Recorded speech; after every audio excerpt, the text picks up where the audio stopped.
Welcome to the Australian National University in Canberra. My name is Nicholas Farrelly and I'm joined today for an interview with Professor Des Ball. Des is a homegrown giant, Australia's preeminent scholar of so many strategy and defence issues. It just so happens that Des has now been at the Australian National University here in Canberra since the 1960s. Over more than 40 years, his contributions have been simply immense. And in this interview, what I'm hoping to do is to give an opportunity to learn from him, to hear from him, and to get some sense of the very rich experiences that have made up his simply remarkable career. Des, thanks very much for joining us today. Thank you, Nicholas. So Des, let's get started with perhaps a few reflections on universities and how they fit in to your experience of life as a student and then for so many years as a scholar. Great universities, as we know, are good at developing lineages. And let's go right back to the start and get you to tell us something about your early mentors here at the ANU. I've been extremely fortunate to have spent that 4 decades as an academic here at the ANU. During that period, though, I have spent a large proportion of the time, certainly more than a third, at a range of other universities around the world, as well as leading research institutes in the areas of strategic and defence studies. I've got I think a basis for comparison that comes from Harvard, that comes from Columbia, UCLA and various other places that I've been.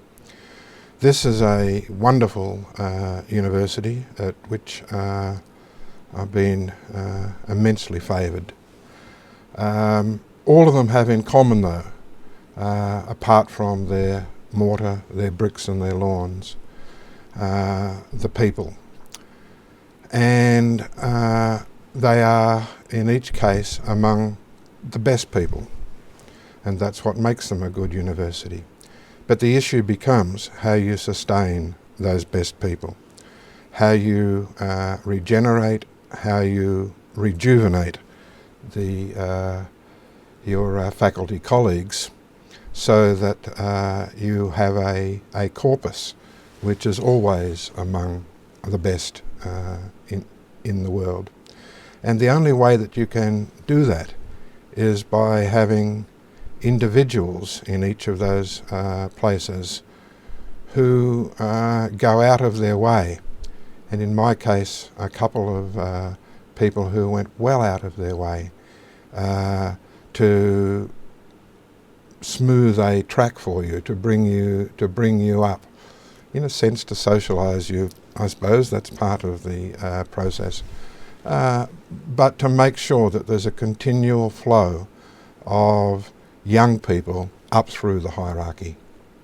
It's the only way to keep freshness, to keep life, and to keep that sense of community that a great university needs. And in your case, Des, there were a few particularly notable figures, weren't there? And some of them are actually individuals who have buildings on our ANU campus named after them today.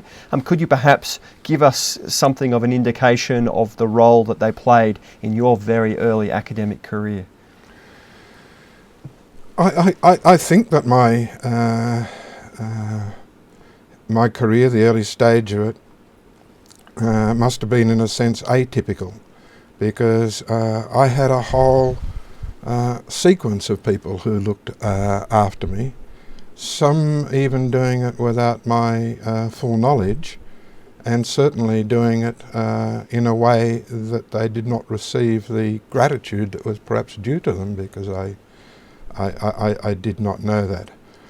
I'm not sure that my experience is typical of every student, because if it is, it means that there's one hell of a lot of mentorship going on out there.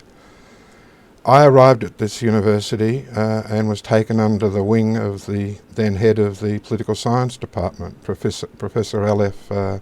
Crisp. And he looked after me through my undergraduate trials and tribulations in ways that I did not appreciate until afterwards. Indeed, not until my mother died when I was cleaning out our house down in Timboon in Victoria. My father had died a decade before that, and I found a whole series of correspondence between Professor Crisp and my father. Later on, when I was deciding what to do my honours in, whether it should be in economics or in political science, and then whether I should stay in the field of economics or move across to the new field of strategic studies, which was just being set up, I became very indebted to Professor Sir John Crawford, who looked after me during that period and introduced me to Headley Bull, and I went off on the strategic studies fork, at which trajectory others picked me up as mentors, as a student, along with other students that they were also dealing with, to nurture. It was a wonderful experience. So those of us, Des, who are around the ANU these days, we know the Crawfords and the Bulls as much as anything through the buildings that these towering figures have named after them. And perhaps to pick up on those two in particular, what were they actually like as people? What were they like for you as a young lad coming through the ranks? Were they accessible, cheery figures? Were they intimidating? What were they like to try and work with? Well, they were all those things.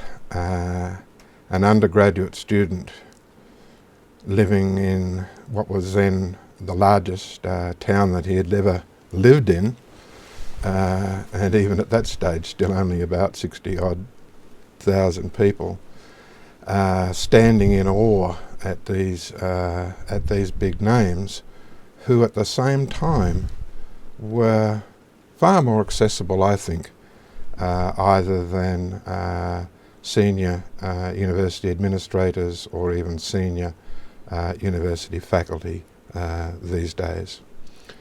Crawford was a man of very different sides, one of the country's top bureaucrats, the whole post-war reconstruction effort, Department of Trade, Bureau of Agricultural Economics, a senior figure in Australian public service, an academic in his own right, in his writings on economics, his involvement in government reports, the Vernon report on reconstruction of the Australian economy, head of the economics department and the research school of Pacific Studies as it was then.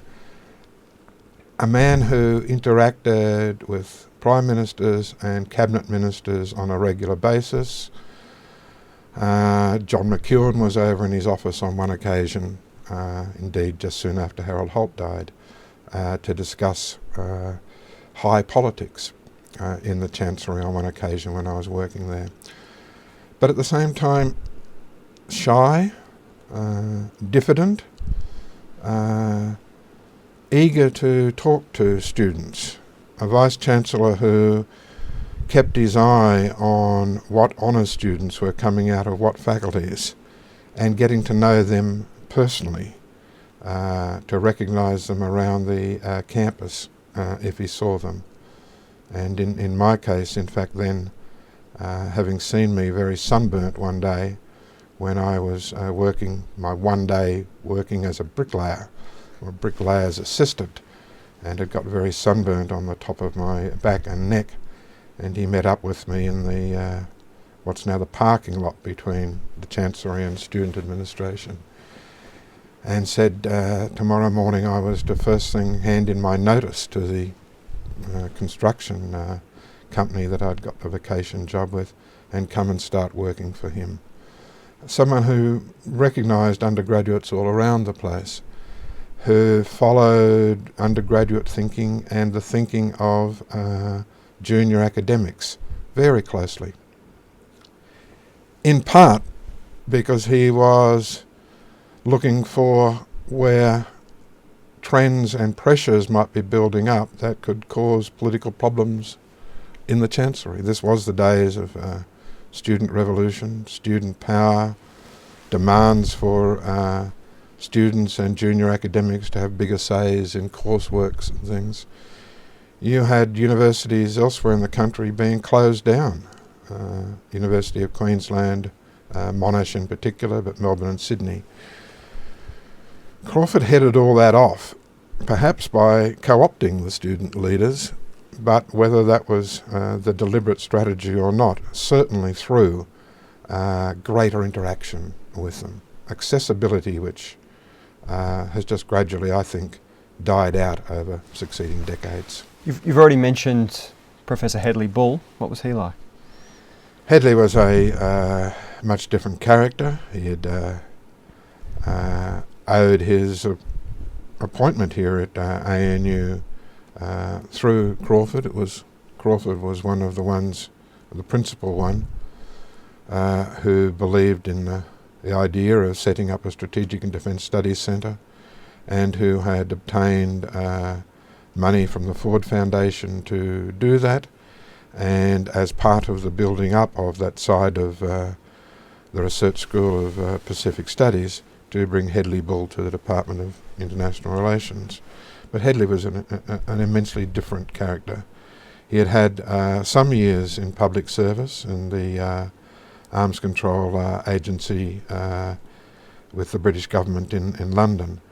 But basically Headley was much more an academic, a philosopher, historian, who thought about the big issues of war and peace, and the causalities involved in those, and related them back not just to strategy and to security mechanisms and security arrangements, but even more fundamental to the nature of the state system, and indeed the nature of human beings who comprise the states in that system.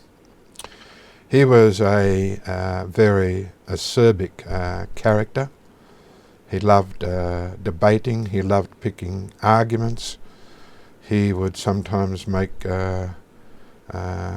cases that he didn't really believe in, just to get the argument going. I'll just give you one example. In those days, you were allowed to smoke in seminars, and he smoked a pipe. We had one of the first, what we thought was a very path-breaking conference, looking at the defence of Australia, how you would go about defending Australia by self-reliant, or at least more self-reliant means than we'd had in our previous decades of relying on great and powerful allies.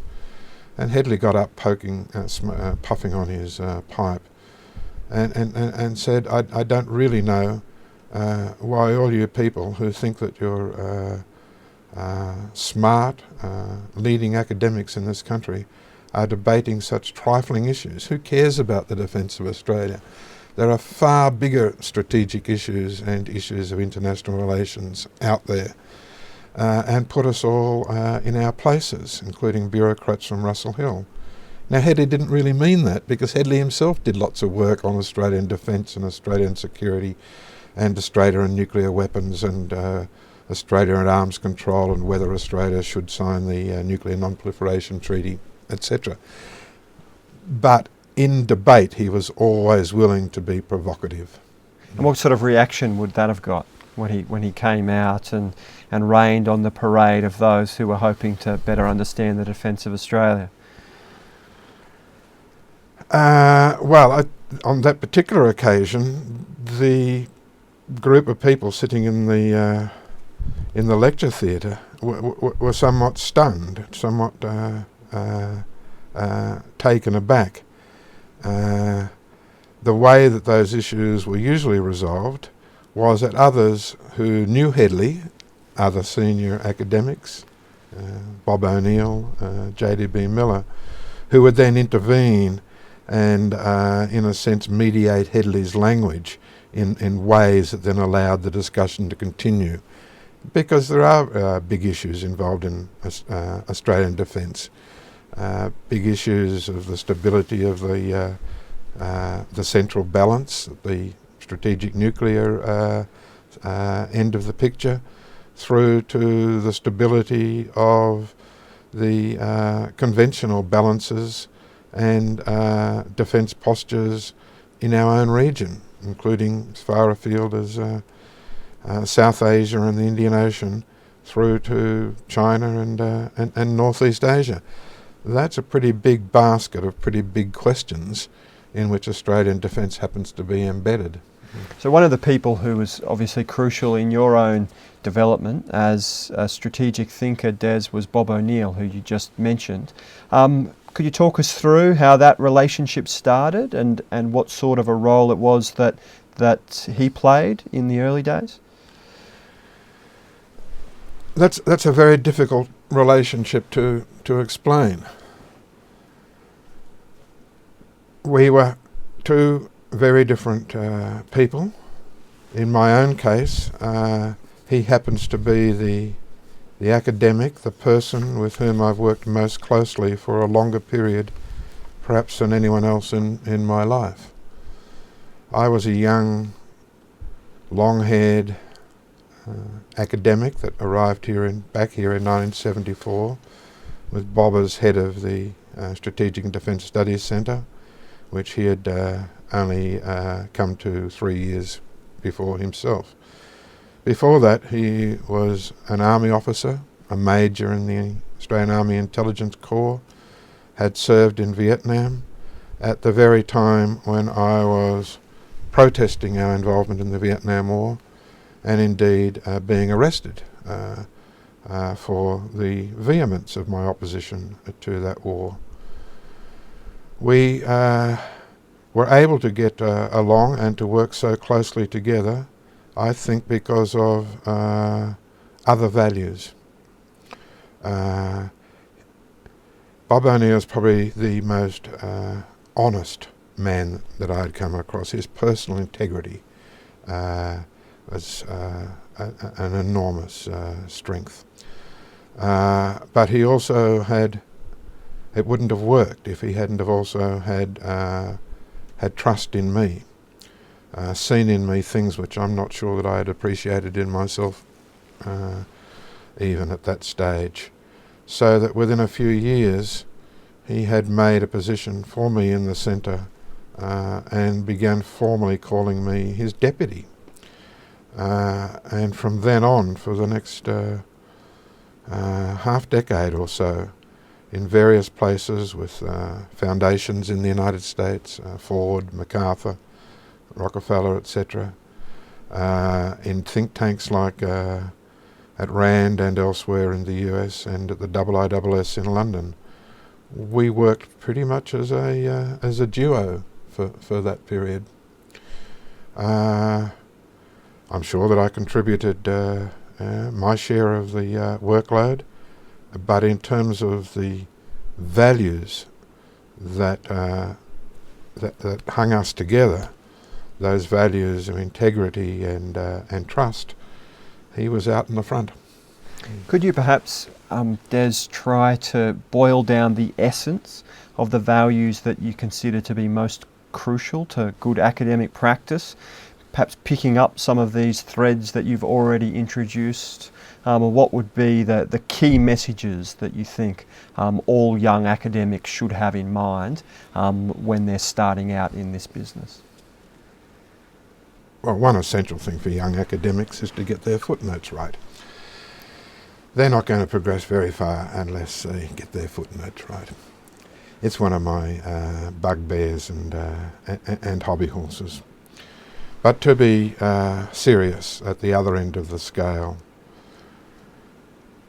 academics have responsibilities. We enjoy enormous freedoms in terms of how we structure our work days, what clothes we wear, the times we take off for our social parts of the days and the work days, and indeed the very subject matters on which we work. That responsibility though, imposes obligations on us at several levels. At the first level is a social obligation, one that involves social ethics, and that is the responsibility of intellectuals to be critics.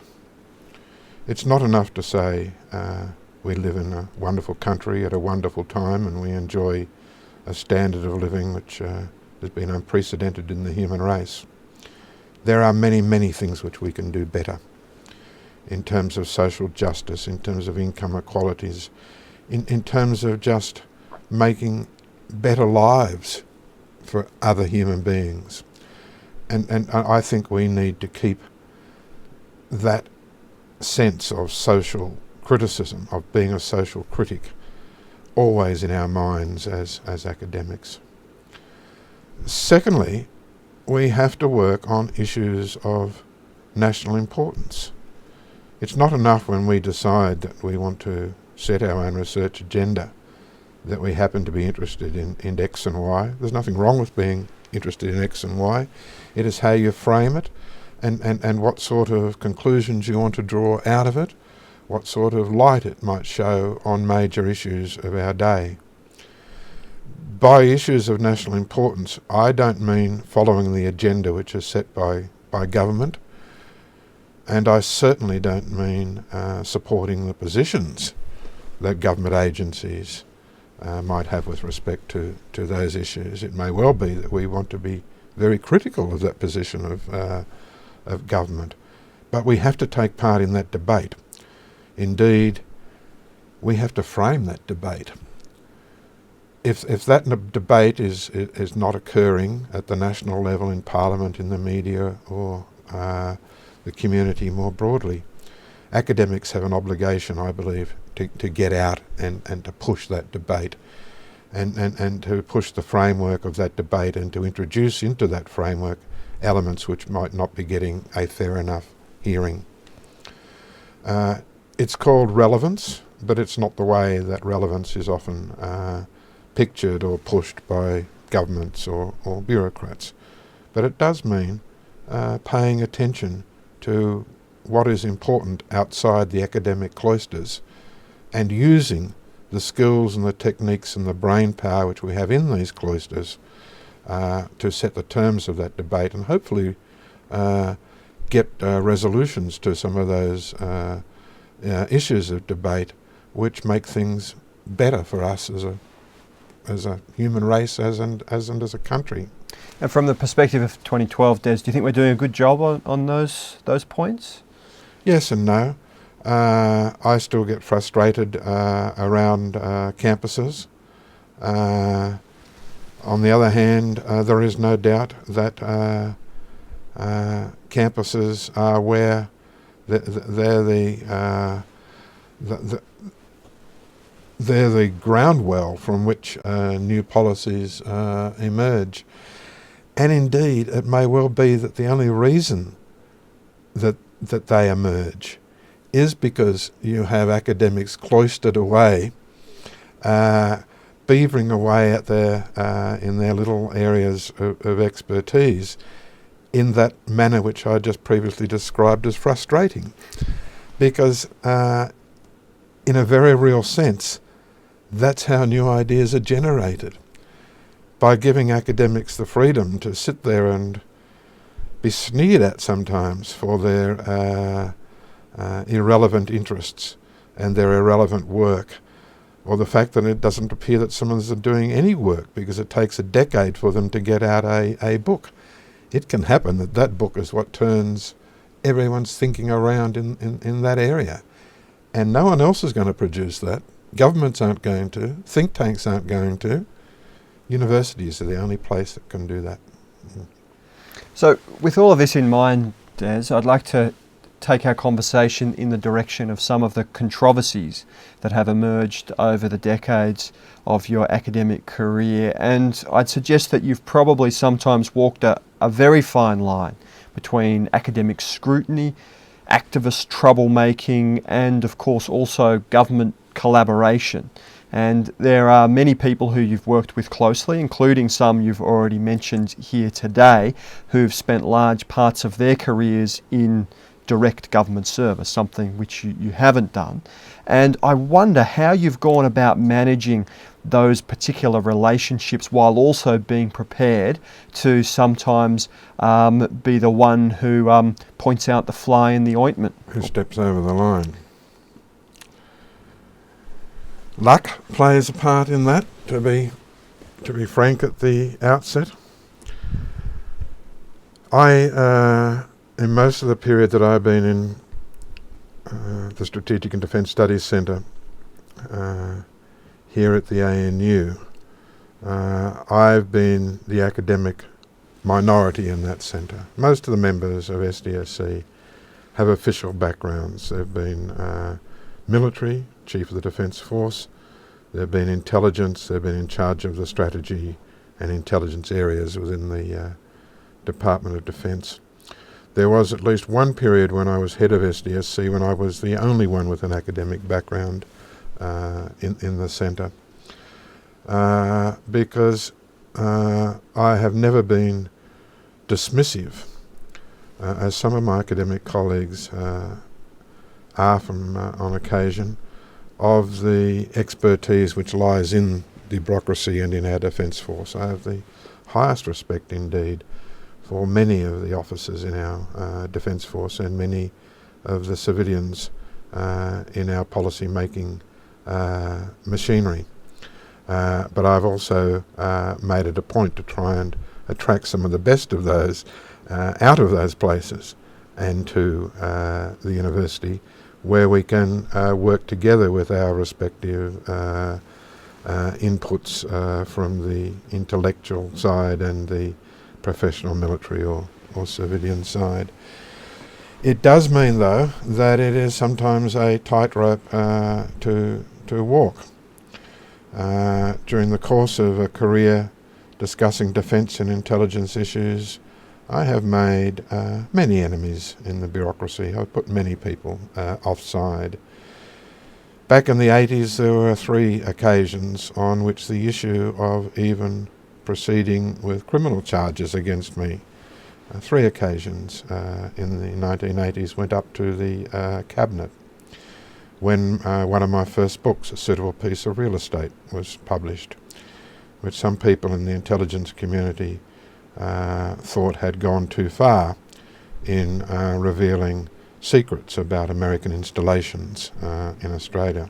Certainly revealed secrets to them, because most of them were ignorant about the sorts of things which they had allowed to happen in this country. I was also lucky, though, that in the United States you have a community of people that do spend time in academia and in government and move back and forth, and that when I went to the United States I was given ready access to that community, including that segment of it that at that time happened to be in the Pentagon or Foggy Bottom or in the White House. So fairly soon after I'd arrived in the US, in fact, I had access to the director of the intelligence staff in the National Security Council in the White House, and would go in to visit him, Andy Marshall, a man who I've kept in contact with, continuing right through to the present. That was a system of academics revolving into official positions, which didn't exist here, except in those few individuals that were coming in and out of Strategic Defence Studies Centre. But in a sense, that provided me with protection, because I wasn't doing anything in Australia that wasn't regarded as legitimate part of academic research, albeit into sensitive areas, but legitimate research and legitimate public discourse in the United States. And do you think, Des, that when you look back on it now, with all that water under the bridge, and with all of those challenges and indeed tribulations over the time, do you think that this is the sort of role that more up-and-comers should be taking as they perhaps try to carve out an academic career for themselves? Do you see there's still a place for that sort of very critical engagement to occur? It is in some ways more difficult now.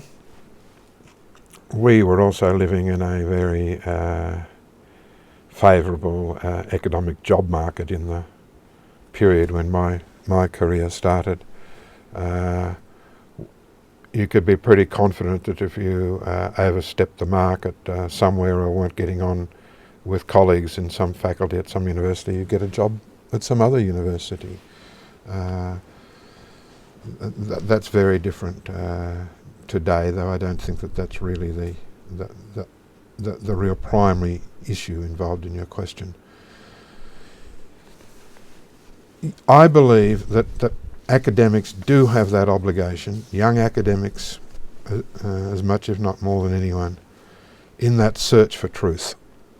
That's the fundamental academic obligation, to take research and argument to the point where you may well come up with conclusions which are different than what the policy making and policy advising communities are coming up with.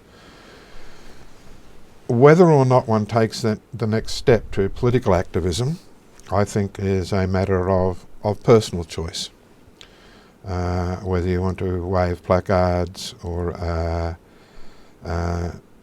cultivate people in Parliament House and advisors on parliamentary committees and things is a personal matter. I think it is great when I do see young academics doing that. I frequently walk around the campus when the war was going on in Iraq and when our troops are still in Afghanistan, bemoaning the fact that our younger people, younger academics and students aren't out there objecting more, protesting more, making more noise, calling more attention to it, making nuisances of themselves to the point where the government has to at some point start acknowledging these other voices. But the fundamental requirement for a young academic is to pursue the truth. So in your pursuit, Des, of the truth and so much else besides, I'm wondering if you could give us some indications or some reflections on how it is that you actually go about doing your work. And I have the particular privilege of working closely with you on a number of your projects, and so I do get to see your style up close.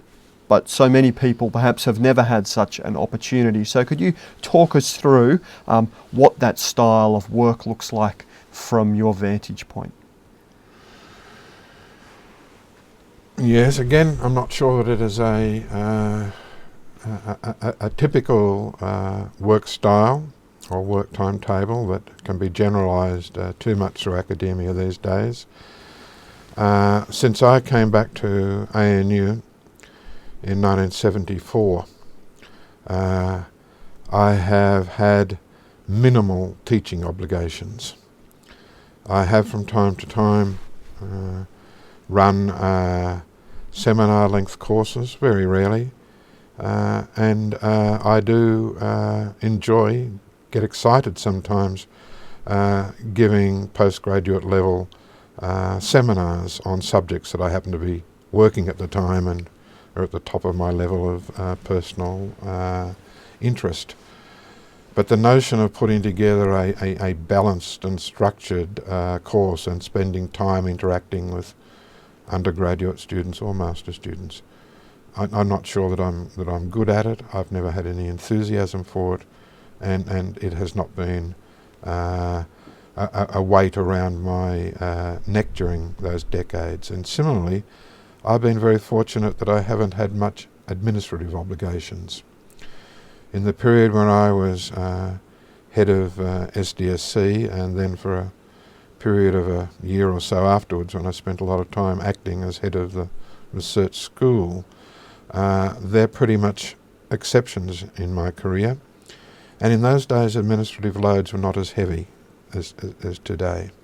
So I've pretty much been allowed to work on my own research projects and to set my own work style to try and maximise my outputs through that work style and work processes. In practice, that means that I spend a large proportion of my time actually working in my study at home, where I have all of my books, not just my computer, but all my files and everything else. And I try and spend just about every afternoon working at home for perhaps 4, 5, 6 hours. That's the only time that I think, if you can get a chunk of time like that, that you can really get stuck into hard writing processes. And if you can do that for 5, 6, maybe even 7 days a week, because I rarely take weekends off, I find the things that I'm working on to be far more interesting than just about anything else around that I could go and do anyway, with the sole exception of Australian rules football and watching, sometimes with great disappointment, Collingwood getting beaten. Other than that, I work. I generally work on 2 projects at once.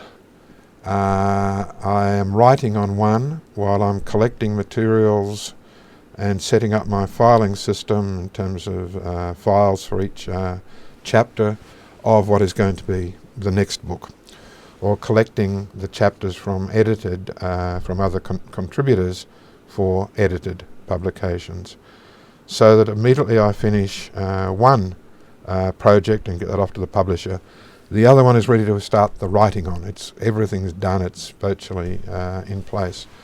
And that has enabled me, focusing just on research for that long period, with 2 books always in the pipeline, to basically produce a very extensive sequence of publications in a way which I'm not sure, as I said at the outset, is that generalisable to academics today. Most academics today, even at the junior level, maybe even especially at the junior level in the teaching area, have teaching and administrative responsibilities which I've never had. So, as you've pointed out, Des, you've had this incredible run, perhaps remarkable and non-replicable in a sense of the way that universities have changed over these many, many years. One of the things, though, that doesn't seem to have changed in your own work at least is the quite remarkable effort that you put into your record keeping. And even your CV runs to more than 40 pages, and you take countless photographs. You're constantly photocopying and ensuring that everything is up to date. I guess the question is, why do you take so much care with those matters in particular?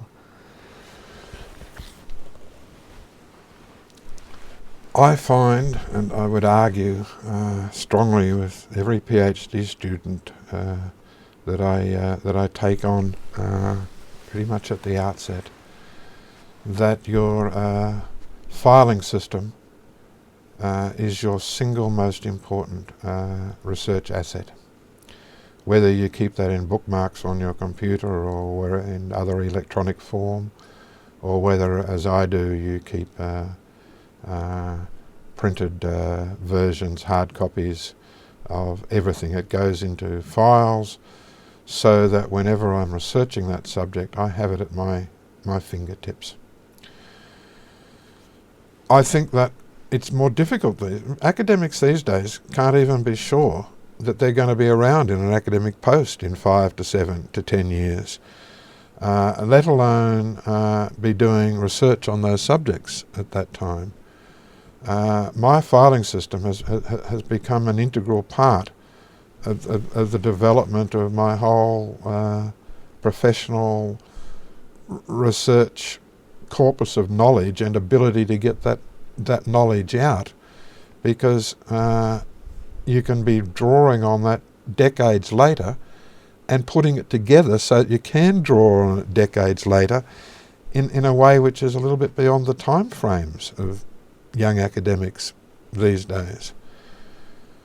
Once you had decided that you were going into an academic career in the 70s, say, you had a reasonable expectation that you would stay there. If that was the career that you wanted and that you felt comfortable and happy in, that would be your home. And so files for me, carting around files on things which have rarely gathered dust. One goes back to them continually to refresh memory, which is another reason why you keep the files in the first place, because you find after a decade, after 2 decades, after 3 decades, after 4 decades, that your memory is really not as precise or as accurate on particular happenings as you might think. You'll surprise yourself when you go back and look at your old files.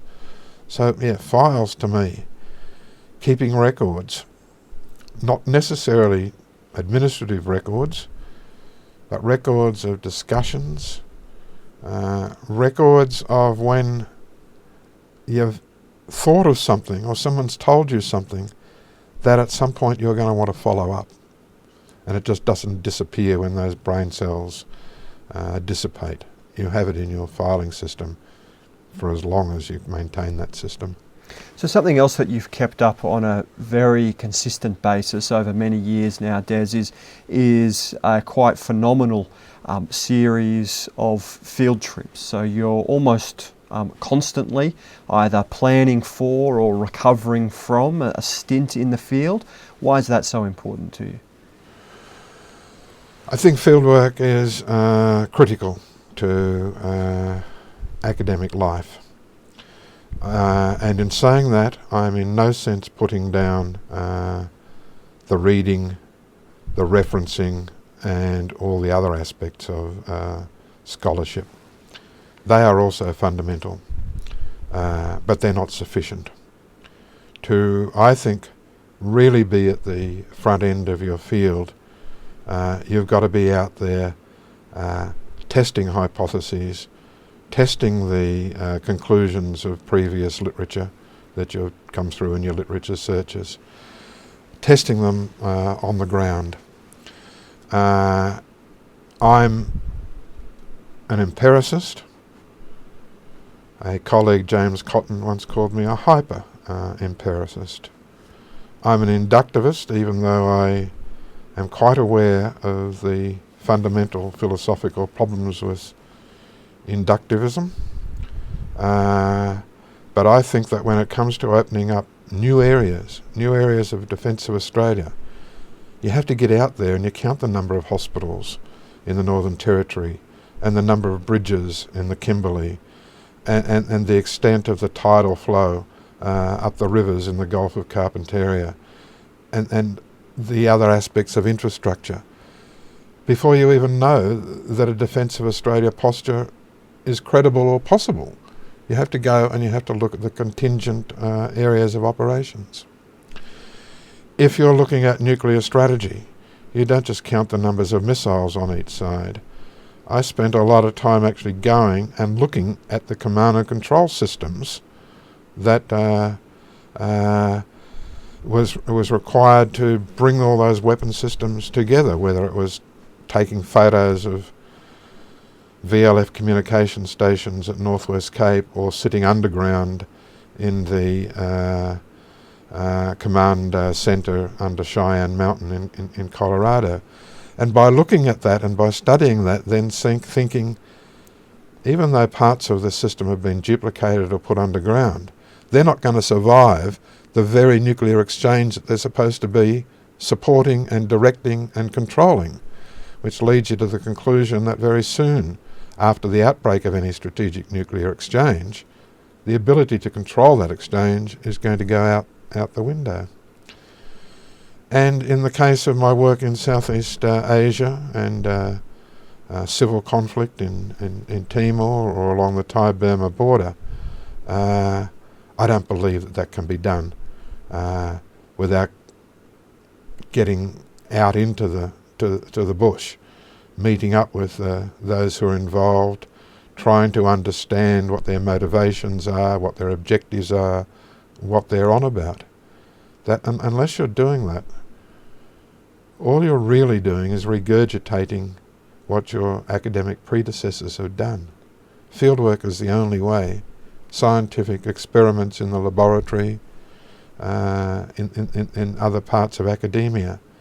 But hands-on work, I think, is you do get breakthroughs sometimes from the more traditional, not really more traditional, but from the emphasis on reading. And as I said, I think you read everything.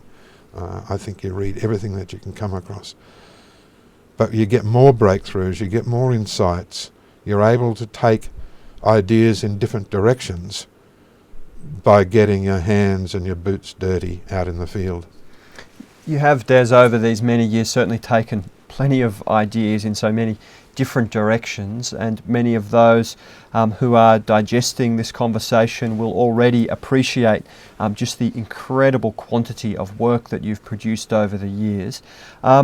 This will be my final question, because I'm afraid it's all we're going to have time for today.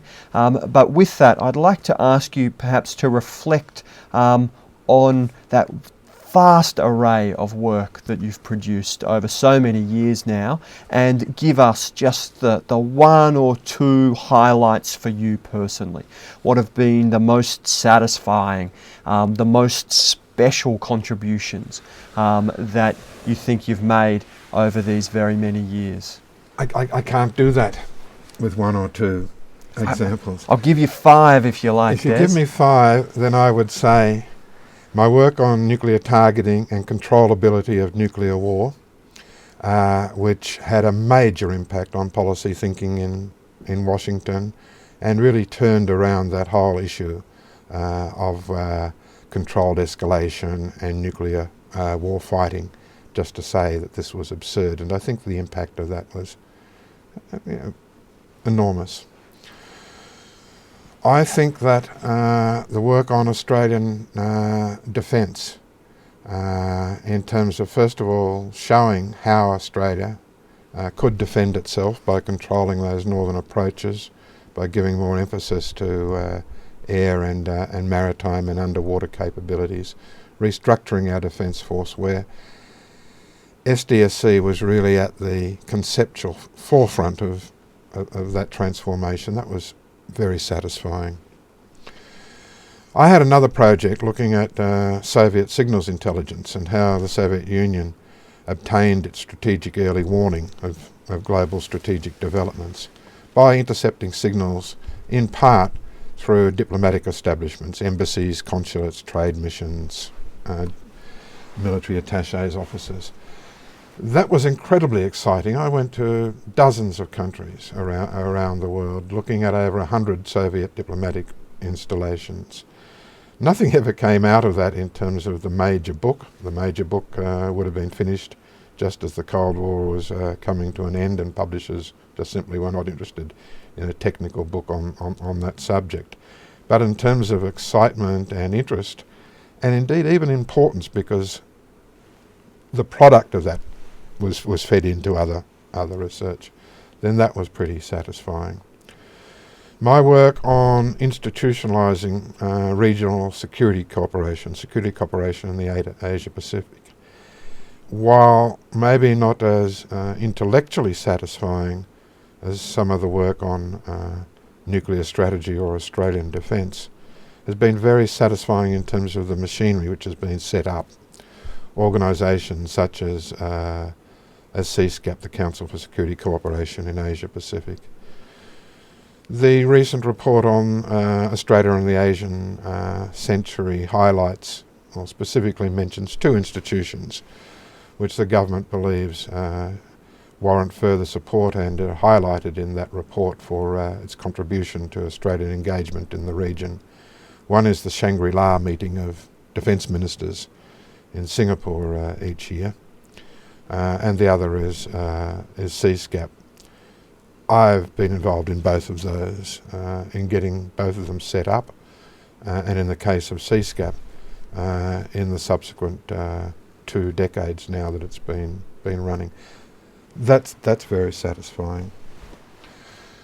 Let me end, though, if this is the last question, by going right back to your first subject that you raised, and that is that satisfaction comes not just from those publications, though there's no way that I can deny that when I look up at my bookshelf and see some of those books there, it's immensely pleasing and immensely self-gratifying.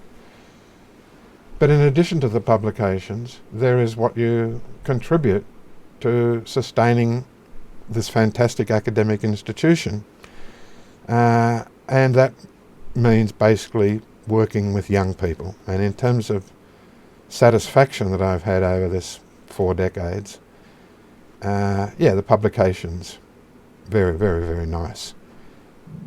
But it's the interaction with the younger people, colleagues who have new ideas, who are arguing with you, who are telling you things that you don't already know, who are changing your mind on things, as one of my PhD students, and my most recent PhD student, has just done, but making me think about things which I hadn't thought about for a long time. That's what real satisfaction is about. On that note, Des, we'll have to wrap up our conversation here today. I must say that it's been a real pleasure and a privilege to have this opportunity to interview you and to hear your thoughts at this time. On that note, I will bring to an end this discussion. This has been brought to you from the Australian National University in Canberra. My guest has been Professor Des Ball from the Australian National University Strategic and Defence Studies Centre. Des, as always, it's been a great pleasure. Thank you. Thank you very much. Thank you very much.